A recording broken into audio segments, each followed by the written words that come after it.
é uma parte interessante do conteúdo. Eu já devo, depois da aula aqui, liberar para vocês uma lista de exercício com esses assuntos que já caíram aí no Enem e em outras provas de vestibulares também, tá? E é isso, vamos lá. Bem, na nossa última aula a gente começou a falar, né, gente, sobre a questão da estrutura da matéria, do questionamento sobre do que a matéria era formada, né? E eu contei essa historinha para vocês com relação à questão do Tales de Mileto, né? Que foi o primeiro a falar sobre a unidade formadora da matéria, dizia que a matéria era formada por água, e a partir daí surgiram outras pessoas, uns falavam que a matéria era formada por fogo, outros pelos 4 elementos essenciais, terra, fogo, água, ar, né? Até chegar à questão de Demócrito e Leucipo, que são os atomistas, né? Que afirmaram que a matéria era formada por átomos, certo? Sendo que, para eles, os átomos eram uma partícula muito pequena, certo? Uma partícula tão pequena que chegava a ser o quê? A menor partícula do universo, certo? E unidade formadora da matéria. Ele acreditava que toda e qualquer matéria era formada por uma minúscula partícula, a qual eles chamaram de quem? De átomo, beleza? E a partir daí, gente, a gente começa o nosso estudo dentro da evolução dos modelos atômicos, certo? Eu até costumo dizer que essas pessoas, esses gregos, esses filósofos, esses cientistas da antiguidade, eles eram realmente muito inteligentes. Hoje, com toda a informação que a gente tem, com toda a tecnologia que a gente tem, muitas das vezes a gente não consegue ter teorias tão profundas, né, tão extraordinárias como eles tiveram, né? Tudo que nós temos hoje em termos de tecnologia vem das ideias desses caras. Qual era a questão do modelo atômico de Demócrito e Leucipo? Era um modelo filosófico, idealista, um modelo que não teve comprovação experimental.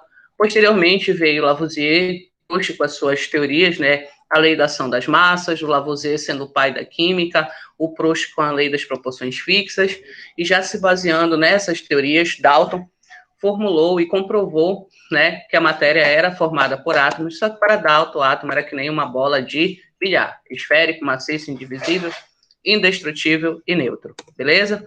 Dalton não falava muita coisa sobre a questão da natureza elétrica da matéria. Afirmava que se você tinha substâncias simples, os elementos eram iguais, se você tinha substâncias compostas, os elementos eram diferentes, e aí você pode observar até mesmo pelo tipo de bolinha que a gente tem, né?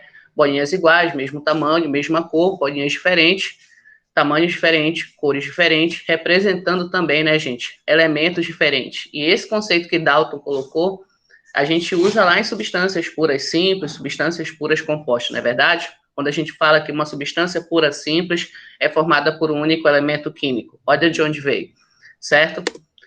Bom, Dalton fez alguns postulados, esses postulados são interessantes para a gente, né? Um deles era que durante uma reação química, os átomos apenas se recombinavam, até porque ele já sabia da teoria de Lavoisier, na natureza nada se cria, nada se perde, tudo se transforma. Então, a partir desse ponto, gente, né, deixa eu conectar aqui pelo celular, que aí tem como eu dar acesso para outras pessoas. Só um minuto.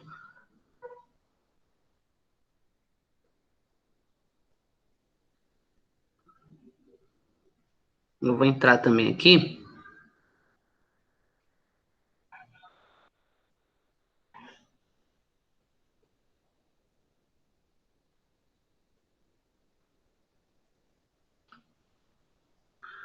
Assim fica melhor para mim. Deixa eu tirar aqui o áudio.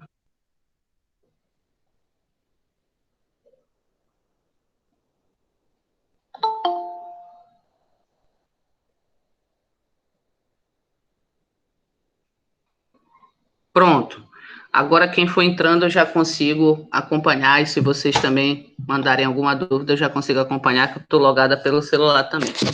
Vou colocar aqui no meu tripé, que é uma mão aqui, beleza? E nós falamos disso na aula passada, né? Os átomos se arrumam de forma diferente, formando novas substâncias, só reforçando, tá, gente? O conceito de reação química. Para que eu tenha uma reação química, eu preciso transformar a matéria, certo? Beleza?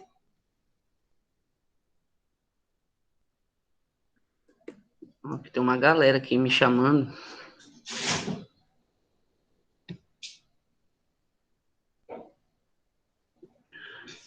Vou até ver com o Mota o que está acontecendo nesse grupo dele.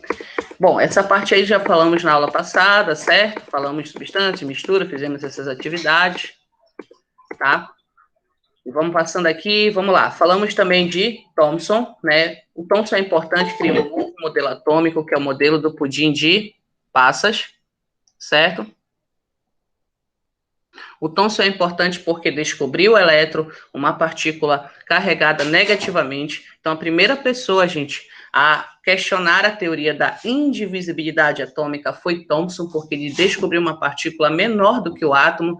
Até então, né, gente, o Thomson dizia que o átomo, ele era uma estrutura que nem um pudim de passas, né, onde tinha uma cargona positiva que neutralizaria todos esses elétrons, que seriam como se fossem as passas incrustadas no pudim, colocadas no pudim, certo? Beleza. Descobriu através desse experimento, que é os raios catódicos, tá? Já falamos sobre isso na aula passada. E, posteriormente, né, foi descoberto os prótons, que são partículas carregadas positivamente, tá? E depois, né, gente, foi descoberto o nêutron.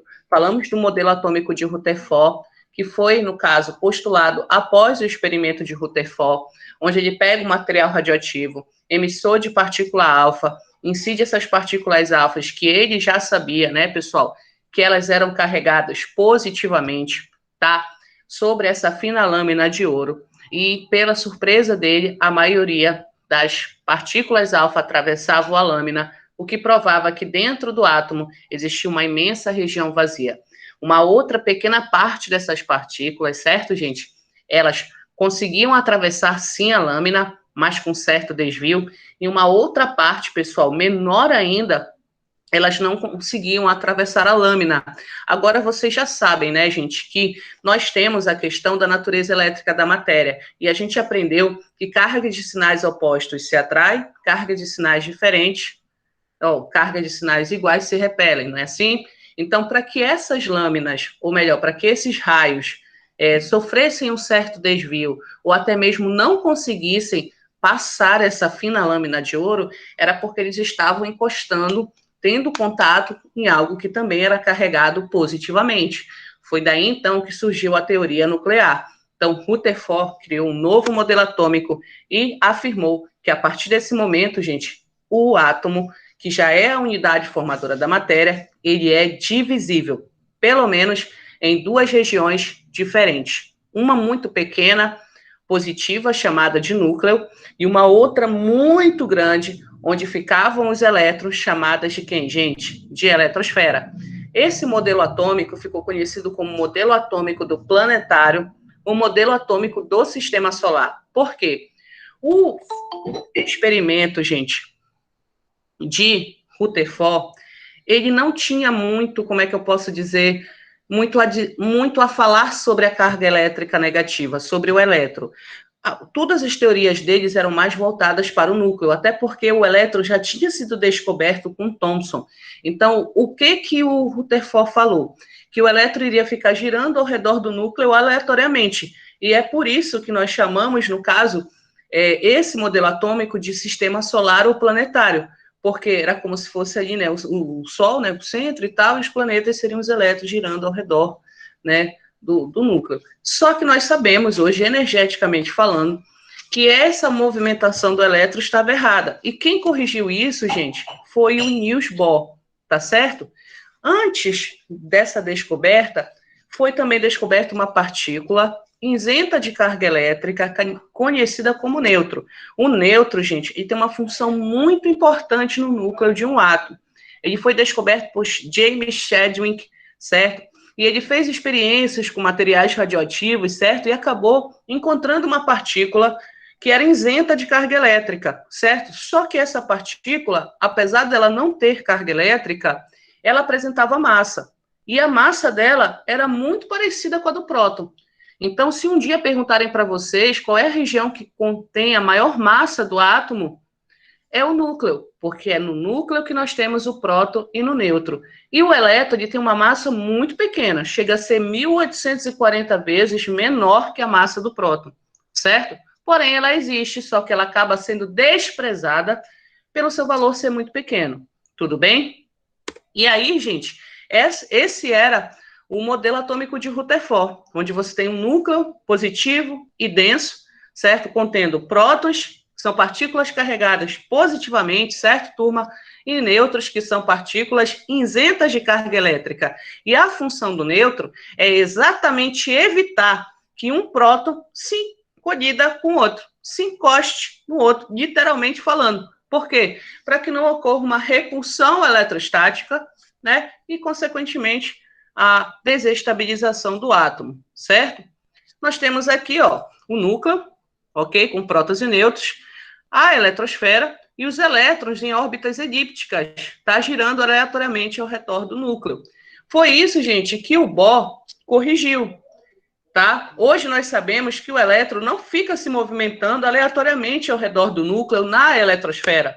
Hoje nós sabemos, né, pessoal, que o elétron ele fica estacionado, parado na sua órbita, certo?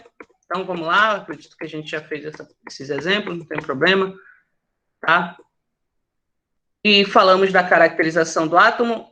Quem estava na aula passada, a gente chegou a falar dessa parte aqui, próton, nêutron, porque não está arriscado, então talvez eu não tenha falado. Vocês lembram? Tem alguém aí que estava na aula passada? Beli? A senhora falou só um pouco sobre isso. Pedro? Comecei, né, Pedro? Sim, sim. Tá. Então, só reforçando, tá, gente? Toda vez que eu quiser identificar um átomo, eu sempre vou procurar o número de partículas positivas presentes no seu núcleo, que a gente também chama isso de carga nuclear. Os prótons, eles funcionam como se fossem os CPFs, os RGs dos elementos químicos. Eles são invariáveis, certo? Em qualquer lugar do mundo, os prótons não vão mudar. É a quantidade de partícula positiva que eu tenho ali no núcleo, certo? Só que essas três partículas, gente, são muito importantes para a gente. Próton, nêutron e elétron. E por isso eu separei aí em massa relativa e carga relativa. Você pode observar que tanto próton, tá, gente? Próton quanto nêutron são partículas presentes no núcleo do átomo, certo? E o elétron é uma partícula presente aonde? Na eletrosfera. Então, qual é a região que apresenta, pessoal, a maior massa do átomo? É o núcleo. O elétron tem uma massa muito pequena que está na eletrosfera. Com relação à carga, o núcleo vem apresentar uma carga positiva, e faz total sentido, né, gente? Porque ele só tem o próton que tem carga elétrica, e essa carga elétrica é positiva, já que o nêutron é isento de carga. E o elétron tem carga o quê? Negativa, ficando na eletrosfera. Beleza? Então, toda vez, gente, que eu quiser identificar um elemento químico, eu vou atrás dos seus prótons. É por isso que aqui, gente, o próton está representado pela bolinha vermelha. Então, eu vou olhar para o núcleo desse átomo e eu vou ver quantos prótons eu tenho nesse núcleo. Galera, conta para mim aí, quantas bolinhas vermelhas eu tenho nesse núcleo? Hein? 5. Vamos lá.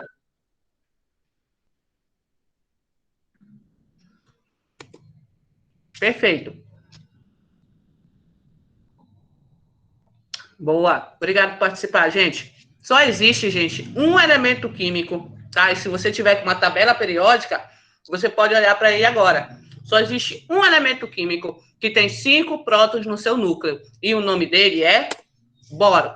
Não existe outro elemento químico que tenha 5 cargas positivas no seu núcleo, que tenha 5 prótons no seu núcleo. Entendido isso, galera? Então, os prótons nunca vão mudar. Eles são extremamente importantes para a gente, certo? Fechou? Fechou, tia. Tomar um café aqui. Beleza? Agora mudou. São 4 prótons. Se mudou o número de prótons, vai mudar o elemento químico, gente. Entendeu? E só existe um elemento químico com carga nuclear igual a 4. Certo? Com 4 prótons no núcleo. E o nome desse elemento químico é berílio. Sacou, pessoal? Beleza? Aqui nós temos também 2 Um gás nobre, cuidado com ele. Ele é gás nobre, certo? Quem é esse cara? O hélio. O hélio, maravilha.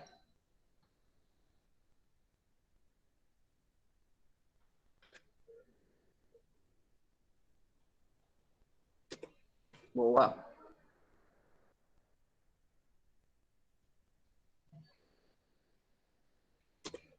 Aí, turma, esses prótons, né, vão ser chamados também de quê? De número atômico. Certo, pessoal? Ok? Representado pela letra Z de Dragon Ball Z. Certo? Beleza? Eu sou fã da série, tá? Quem não é, convido você a assistir. Muito boa. Beleza? Tranquilo? Ah, também a questão do neutro. Pode mudar? Pode. A questão do elétron. Pode mudar? Pode. Também existe uma relação certa ali para o neutro, para o próton. Não, gente, não tem uma relação exata, tá? Existe uma quantidade de neutro suficiente para estabilizar o núcleo, entendeu? Mas não tem um valor exato, matematicamente falando, uma fórmula para você calcular a quantidade de nêutron para poder neutralizar e estabilizar esse núcleo aí. Não existe isso, tá? Beleza? Agora, gente, é importante, tá?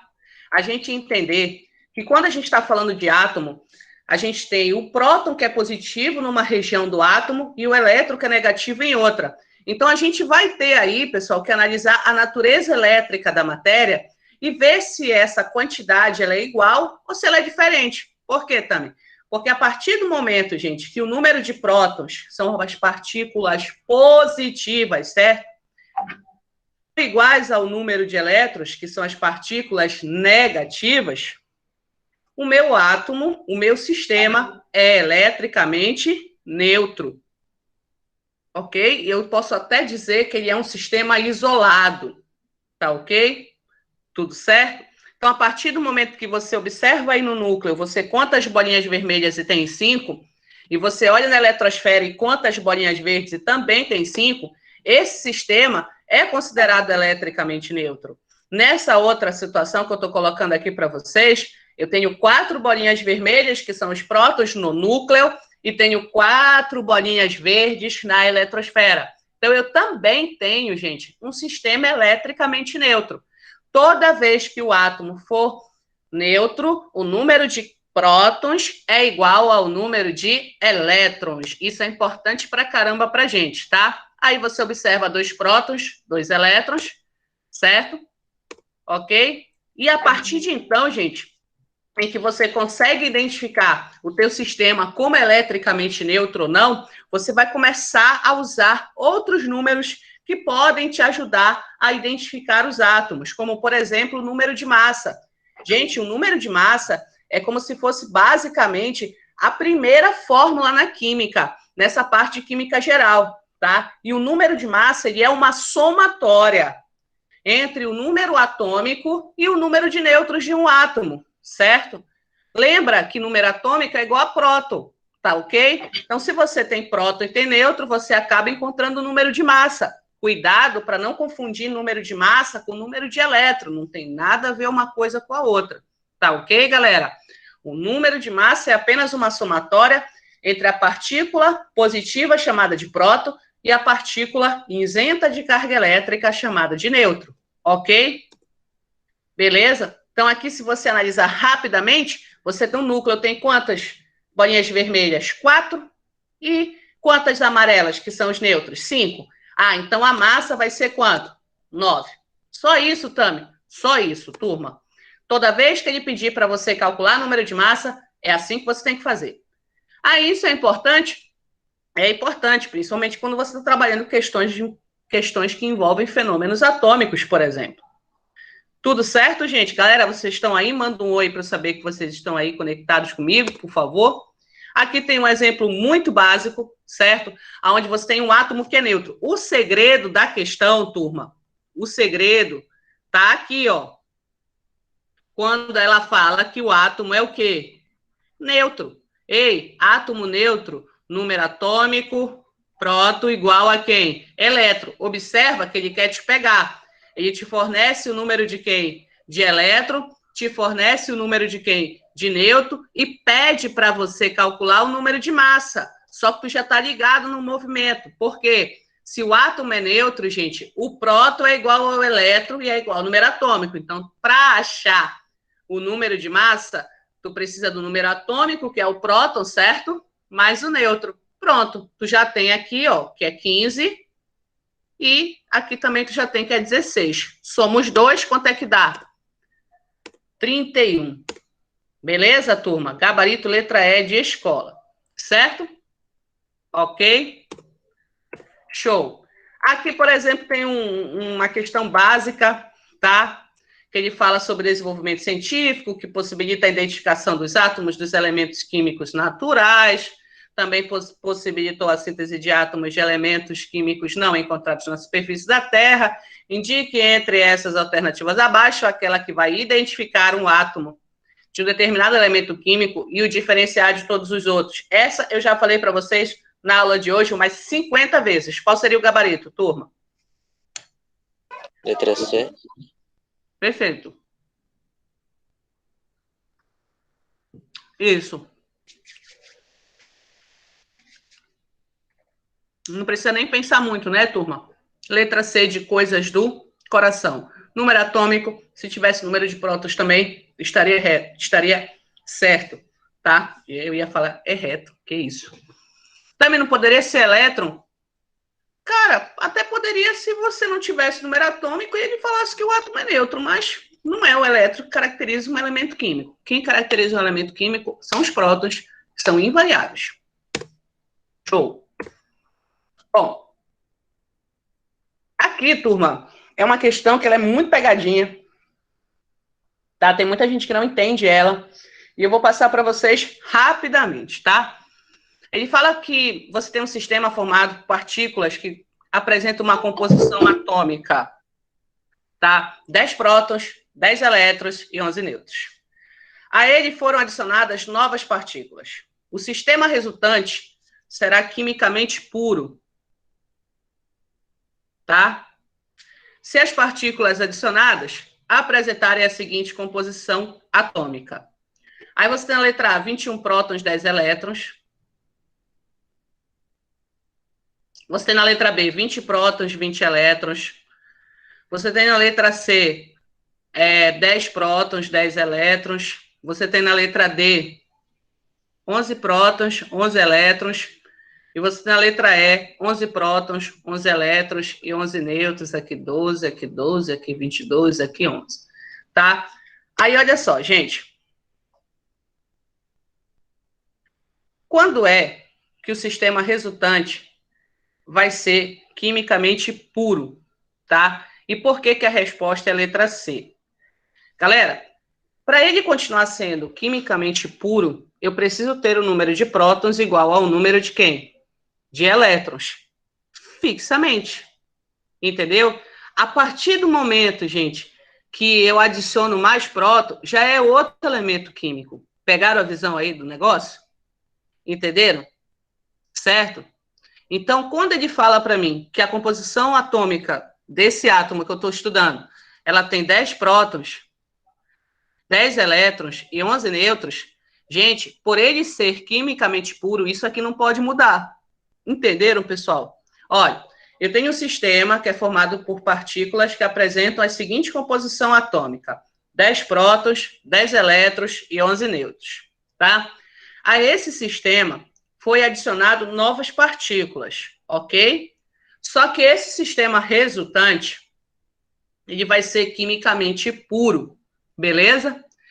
E aí eu quero saber qual, né, dessas alternativas vai representar essa situação em que eu adicionei partículas, mas que o sistema continua puro. Então, a primeira coisa que vocês têm que atentar é que para que um sistema seja quimicamente puro, a quantidade de prótons tem que ser igual à quantidade de elétrons, tá? Só que ela não pode mudar. Então, é por isso que não pode ser a letra B, certo? Porque a letra B coloca 20 prótons, 20 elétrons, e aí já vai ser um outro átomo, já vai ser um outro sistema. Entendeu, galera? E não pode ser a letra A, porque, no caso, o próton é completamente diferente do elétron. Não pode ser a letra D também, porque já vai ser um outro átomo, certo? E o gabarito seria a letra C, porque ela mantém 10 prótons e 10 elétrons, que nem a minha composição química. Ah, mas alterou as partículas também? Alterou. E tinha 11 nêutrons, agora tem quanto, gente? Tem 12. Entendeu? Como é o sistema? Então, essa questão, por exemplo, é uma questão que deixa muitos alunos com dúvida, tá? Mas basta você lembrar da característica do próton. Ele é invariável. Para o sistema ser quimicamente puro, não pode mudar o próton dele, tá? Pode mudar o elétron, pode mudar o nêutron, mas o próton não pode. Tá beleza, gente? Então, gabarito é letra C, de coisas do coração. Porque ele fala na questão, Beli, que foram adicionadas partículas nesse sistema. Entendeu? Aí, tinha 11, adicionou uma, ficou 12. Certo? Só que ele adiciona partículas e o sistema ainda é puro. Tá certo? Ou seja, não pode mudar o próton. Tem 10 prótons, vai continuar com 10 prótons. Tranquilo. Você manda. Bom, aqui são questões bobinhas, vocês podem estar fazendo depois, tá? E agora, dando uma acelerada. Gente, para a gente reconhecer um elemento químico, nós temos que lembrar de uma coisa que talvez eu já tenha falado para vocês aqui da turma, mas que para os meus alunos eu falo sempre. Quando a gente quer reconhecer um elemento químico, a gente olha para a quantidade de letras maiúsculas que a gente tem. Cada letra maiúscula representa um elemento químico. Observem que o carbono é só o C, mas o cloro e o ferro é o C e o L, o F e o E. Mas observem que o L do cloro é minúsculo, entenderam? E que o E do ferro é minúsculo também, certo? Então, quando eu quiser representar o elemento químico para resolver as questões, eu tenho que me basear nessa notação geral, gente, onde a massa vai ficar na parte de cima, o número atômico na parte de baixo e, consequentemente, gente, o número de nêutrons na parte do meio. Então, por exemplo, se eu quisesse encontrar um nêutron, eu já sei que nêutron é a massa menos o número atômico. Então, 12 menos 6, 6, certo? 35 menos 17, 18. 56 menos 26, 30. Ah, mas isso não é importante. Claro que é. E se no item ele falar para você com relação ao número de nêutron do átomo formado? Aí, pai, se tu não souber calcular o nêutron, lá vai tu ficar na dúvida se o item está certo ou se está errado, não é verdade? Continuando aqui, galera. Agora que eu já sei reconhecer, massa em cima, nêutron no meio, número atômico embaixo. Massa em cima, nêutron no meio, número atômico embaixo, tá certo? E detalhe, gente, o número de massa, lembra que ele é uma somatória. Então, sempre ele é o maior valor. Digamos que eu colocasse para vocês numa questão 11, 12 e 23. E não falasse nada. Qual seria o número de massa, gente? 23. Por quê? A senhora disse que a massa é o maior valor. Perfeito. E ela é uma somatória. Quanto é 11 mais 12, gente? 23. Deu para entender isso daí? Não é para esquecer mais, beleza? Show? Vamos continuar. Agora, com relação às semelhanças atômicas, cara, eu vou te dar o segredo aqui do sucesso. Essa palavra iso. Essa palavra iso, ela quer dizer o quê, gente? Igual. Então, nós vamos ter a isotopia, né? Isso, pessoal? Isotonia.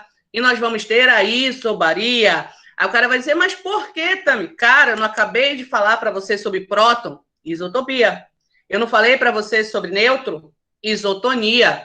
Eu não falei para você sobre número de massa, gente? Isobaria. As coisas não são soltas aqui. Tudo tem um porquê, tá tudo conectado, galera. E se você analisar o cálcio e o argônio, vocês observam que são elementos diferentes. Isso a gente tem total certeza, porque O número atômico do cálcio é 20 e o número atômico do argônio é 18. Mas a parte de cima tá igual, não tá, turma? Pô, aqui é 40, aqui é 40 também. Galera, quando a parte de cima tá igual, é o mesmo número de massa. Se o mesmo número de massa é igual, isobaria. Tá certo? Ok? Ok.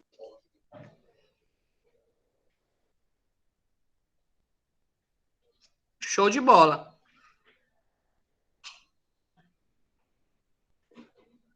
Tá, beleza? Então, assim como eu tenho a isobaria, eu também vou ter o quê? A isotopia. Eu também vou ter o quê? A isotonia, certo? E eu também tenho uma situação, gente, que a gente chama de átomos isoeletrônicos, que são átomos que apresentam o mesmo número de quê? De elétrons. Beleza, galera? Tá ok? Então, eu tenho aqui isótopos do hidrogênio, possuem nomes especiais. Tomem muito cuidado com esses caras, tá, gente? Porque eles são isótopos devido a apresentarem o mesmo número atômico, mas às vezes nas questões eles não colocam o hidrogênio, eles colocam só o nome, prótio, deutério e trítio. Aí você tem que associar o prótion a 1, deutério massa 2, trítio massa 3, certo? E detalhe, a diferença deles aqui é no número de nêutrons, certo, gente? Aqui é 0, faz sentido para vocês? Aqui é 1, aqui é 2, certo, pessoal? Ok? Então, a massa aqui vai ser 1, a massa aqui 2 e a massa aqui 3, certo? E ele tem nomes especiais. Você observa que aqui embaixo eu tenho o cloro. Eu já não tenho nome especial aqui para o cloro, mas eu posso diferenciá-los pela massa, turma. Cloro 35, cloro o quê? 37. Já viram aquelas questões que eles colocam assim, urânio, traço 238. Já viram isso? Esse número que vem aqui é exatamente o número de massa, ó, parecido com isso aqui. Certo, galera? Tá ok? Show? E agora nós vamos falar de átomos em desequilíbrio. Gente, um átomo em equilíbrio, um átomo eletricamente neutro, tem um número de prótons igual ao número de elétrons. Confere, turma? Beleza? E um átomo em desequilíbrio? Vai ser chamado de quê? De íons, turma. E esses íons, eles apresentam um número de prótons diferente do número de quem? De elétrons. E se essa quantidade é diferente, vai acontecer situações, gente, em que o próton é maior que o elétron, como essa. Dá para você observar aí? Quantos prótons tem? Hein, gente? 4. 4. Obrigado, Pedro. Quantos elétrons tem? 2. Pronto. Na hora que eu for tchoscar, vai sobrar quantas cargas positivas? 2. 2. Ele é um cátion bivalente. Show? Olhem essa situação agora. Quantas cargas positivas nós temos?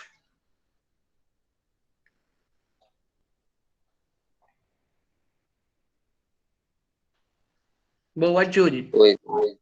Quantas negativas? É a verde, tá? 10. Exatamente. Agora, o átomo não vai ficar positivo, porque agora eu tenho mais carga o quê? Negativa. Então, mas ele vai continuar sendo íon também? Vai. Só que agora ele é um íon chamado de quê? Tiânio. Cátion perde, ânion ganha. Elétron. Quimicamente falando, se ficar positivo, é porque perdeu carga negativa. Se ficar negativo, é porque ganhou carga o quê? Negativa. O íon cátion perde elétron, gente. O íon ânion ganha elétron, gente. Tá ok?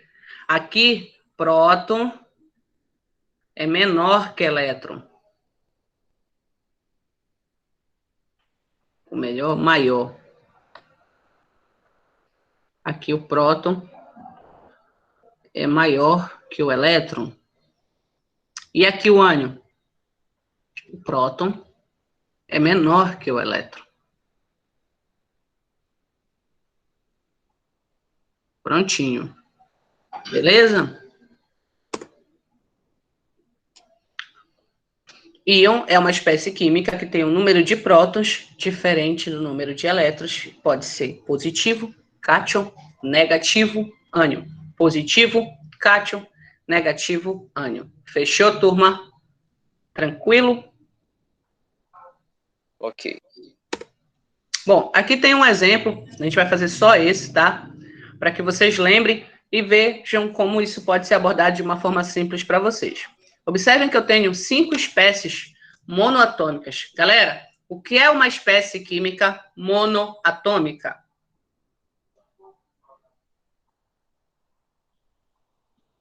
Que apresenta apenas um átomo. Exatamente. E observem que ela deu próton, nêutron e elétron de todos, tá? Olha o que ele fala. 1 e 2 não são isótopos.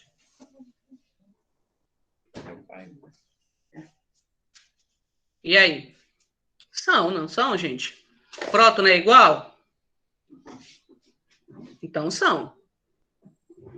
2 é eletricamente neutro? Vamos ver, gente. Próton 38, elétron 36. 2 é eletricamente neutro? Boa. 3 é um ânion? Vamos ver. Para saber se é ânion, eu tenho que olhar próton e elétron. Boa, Julie. Espera aí. 5, 6, 5, 6. Tá igual, então não é ânion. Tá fora, né? 5 é um cátion? Isso, Beli. Boa. 5 é um cátion, gente? Olha o próton. Ele é um ânion. Olha. Isso, filhão. Ele é um ânion. Tá fora. Agora, 3 e 4 são de um mesmo elemento químico. Cara, por eliminação, a gente sabe que é esse o gabarito, né? Agora, a questão é você entender o porquê. Mas tá na cara, gente. O que caracteriza o elemento químico é o próton, não é, pessoal? Isso, Beli, isso. Olá, Ana, tudo bem? Seja bem-vinda. Pronto, pessoal. Então, gabarito é letra E, certo? Ok? Ah, Tami, isso não cai. Cara, depois que caiu, para você marcar a alternativa aqui, continha o gráfico de uma substância pura no Enem, eu não falo mais que nada não cai, tá? Pode cair tudo. Tudo. Química básica comandou as últimas provas, certo? Bom, aqui a gente já pode seguir, certo?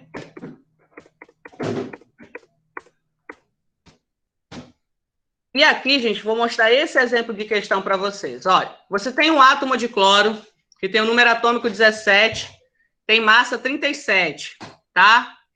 Ele tem um igual número de nêutrons que o átomo de cálcio, cujo número atômico é 20, e a massa a gente não sabe. A questão quer que você diga qual é o número de massa do átomo de cálcio, certo?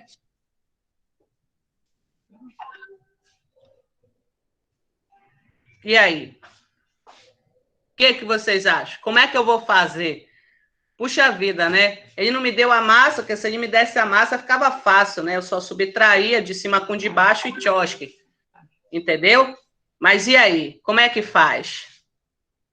Né? Cara, o segredo é o seguinte, ele falou que o número de nêutrons do cloro é igual ao que tem no cálcio, não é isso? Então vamos lá, calcular o nêutron do cloro. Gente, dá para achar o nêutron do cloro aí? Boa, Julie. Dá ou não dá? Dá. Tá, pô. Quanto é? Já falaram aí no chat, né? 20. E, gente, 20 mais 20, quanto é que dá?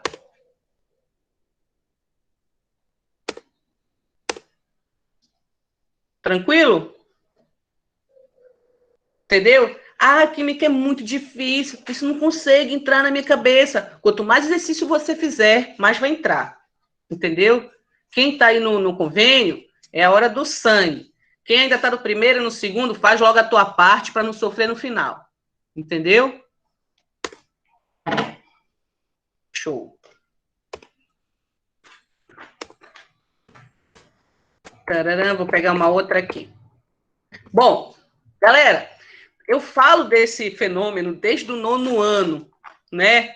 Beli, estava na aula hoje, não estava, Beli? Eu falei de alotropia, não falei? Do carbono grafite, carbono diamante?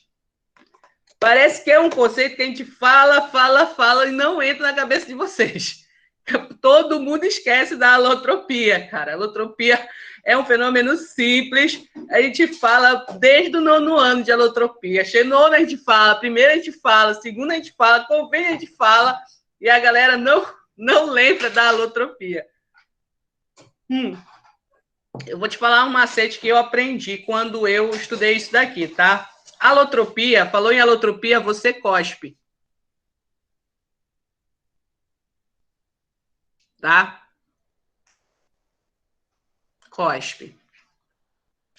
Carbono, grafite, diamante, certo? Oxigênio, gás oxigênio, gás ozônio, enxofre, rômbico, monoclínico, fósforo branco, fósforo vermelho, certo? A alotropia, gente, é um fenômeno que vai acontecer quando um elemento químico, no caso aqui o elemento químico é o carbono, certo? Ele vai formar na natureza, quase é um fenômeno linguístico, né? Na natureza, isso aí, eu esqueci agora o nome. Parece que é cacofonia, não lembro. Vou perguntar para meus colegas de português. É um fenômeno químico, tá?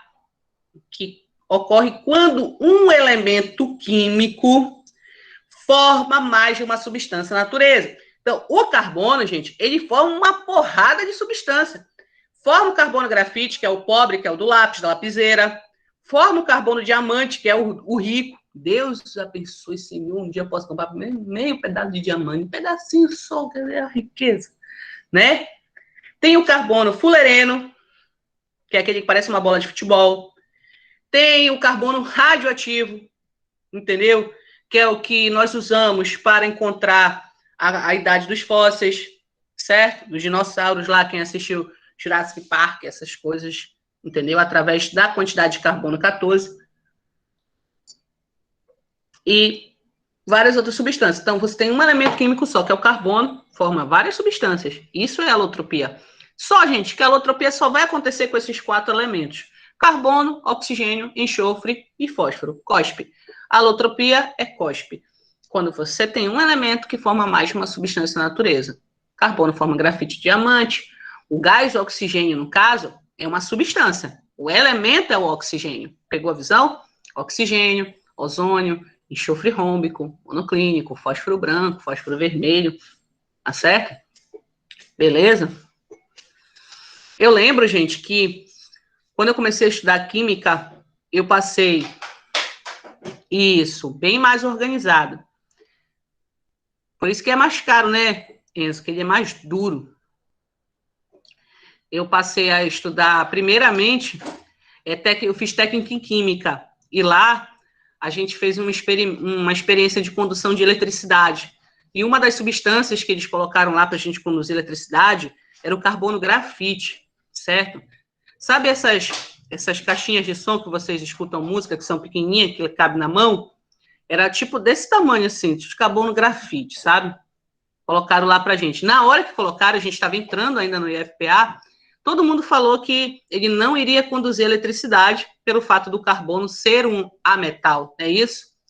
Só que quando nós fizemos o teste lá de condução de eletricidade, o carbono grafite, ele conduz eletricidade, mesmo sendo ametal, por causa da sua estrutura cristalina. Não é tão organizada e tão rígida quanto a do diamante, mas permite a condução de eletricidade, mesmo ele sendo um ametal. Guarda essa informação no teu coração, tá bom? Continuando. Aqui, gente, na questão da alotropia, tá? Olha, excelente. A gente pode ver essa mudança de substância pela quantidade de átomos, como vocês podem observar no caso do oxigênio, né? O gás oxigênio tem 2 átomos de oxigênio, o gás ozônio tem 3 átomos de oxigênio, certo? E você também pode ver isso pela estrutura cristalina. Observem que a estrutura cristalina do carbono grafite é completamente diferente da estrutura cristalina do carbono diamante. Ainda tem a do fulereno. O do fulereno parece uma bola de futebol. Certo, galera? Ok? Então, aqui eu tenho as variedades alotrópicas do enxofre. Observem, gente, que o enxofre, a alotropia dele se dá devido à diferença na estrutura cristalina, tanto do rômbico quanto do monoclínico, certo? E temos também a questão do fósforo, que já é por quantidade de átomos, certo, gente? O fósforo branco, ele tem 4 átomos de fósforo na sua estrutura. Já o fósforo vermelho, podem ter vários átomos de fósforo na sua estrutura. Show? Tá ok? Então, lembre-se de alotropia, você cospe. Carbono, oxigênio, enxofre e fósforo. Eles se diferem pela quantidade de átomos ou pela estrutura. Fala, Pedro. A senhora pode explicar de novo desde o carbono até o fósforo, por favor? Aqui, oxigênio é pela quantidade de átomos, certo, Pedro? Beleza? Ok. Já no caso do carbono, é pela estrutura cristalina. Então, essa variedade alotrópica, ela acontece por causa desses 2 motivos. Ou pela quantidade de átomos que muda de uma substância para outra, certo? Ou pela estrutura cristalina que a gente tem. Então, você pode observar aí que o diamante é completamente diferente do grafite, tá? Completamente. Beleza? É bem mais estruturada, bem mais organizada, tal, mas é muito diferente uma da outra. No caso do enxofre, também é pela estrutura cristalina, filho. Certo? Também. Ok? Apesar da quantidade ser igual, a estrutura cristalina do rômbico é completamente diferente da estrutura cristalina do monoclínico. Carbono, oxigênio, enxofre, fósforo, Beli. E a do fósforo é por quantidade. Fósforo branco, 4 átomos de fósforo. Fósforo vermelho, aí são vários átomos de fósforo enfileirados. Tá na mão? Tranquilo? Isso, Tranquilo. fósforo são só 4. O branco, tá? Bom, aqui são questões muito bobas envolvendo a questão da alotropia, tá? Essa questão de um verso, um poema, coisa assim, ele fala assim, ele pode até ter ganho o prêmio Nobel, mas é o grafeno. Cara, grafeno te lembra o quê? Grafite. Grafite? Isso. Grafite, carbono. Pronto.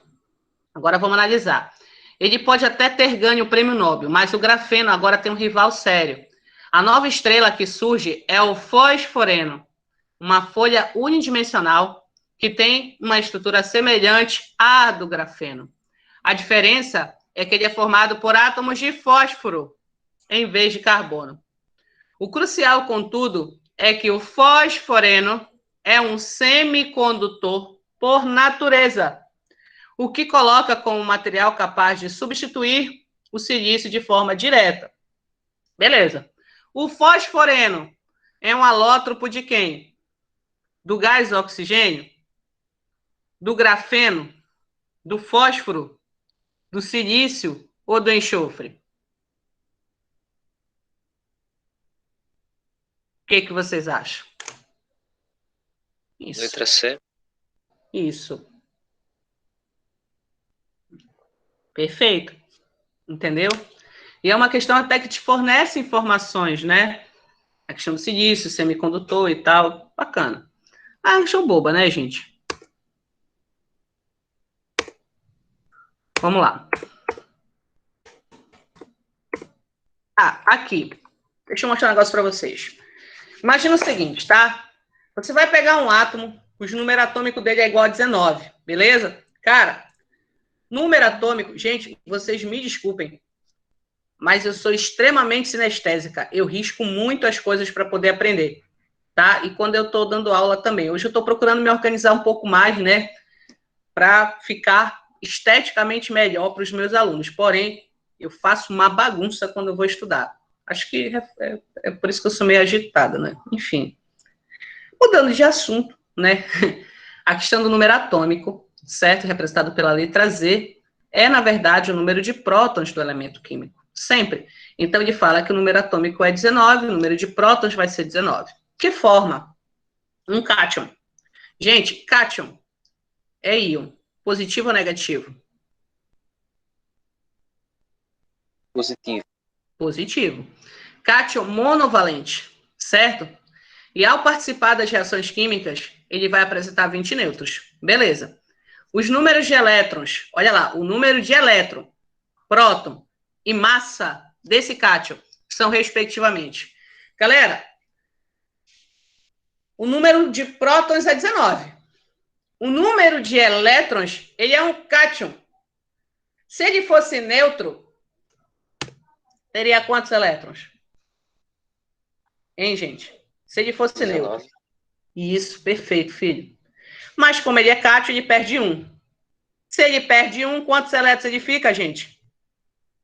18. 18. Gente, agora, de 20% de chance, você tem 50. Ou você acerta ou você erra. Ele quer elétron e próton. 18, 19. Não dá para chutar. Vai ser a massa que vai decidir a parada. Certo? Agora, quanto é a massa, gente?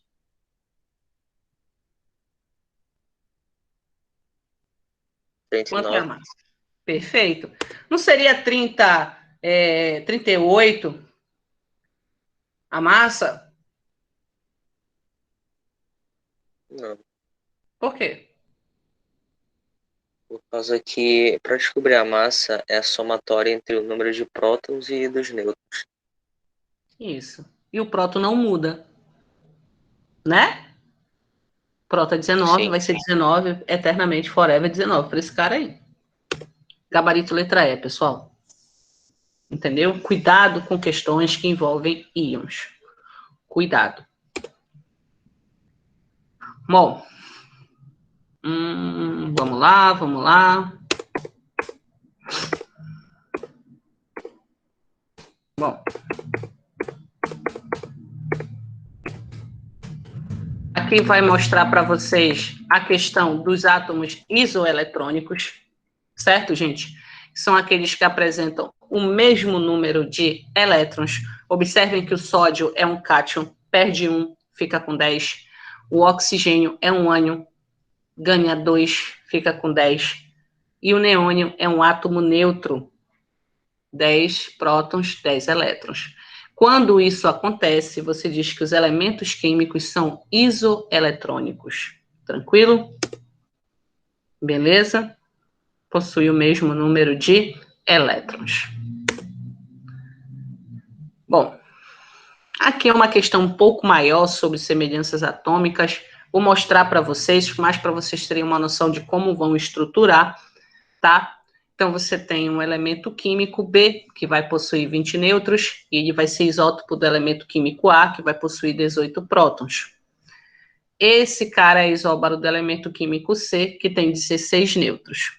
Com base nessas informações, pode-se afirmar que os elementos A, B e C apresentam, respectivamente, números atômicos iguais a quem? Aí você vai ter, né, gente, que montar esse sistema.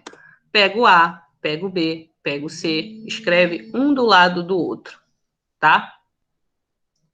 Então, o B, ele é isótopo do A. Pronto. Certo? Então, tem o mesmo número atômico do A, ok?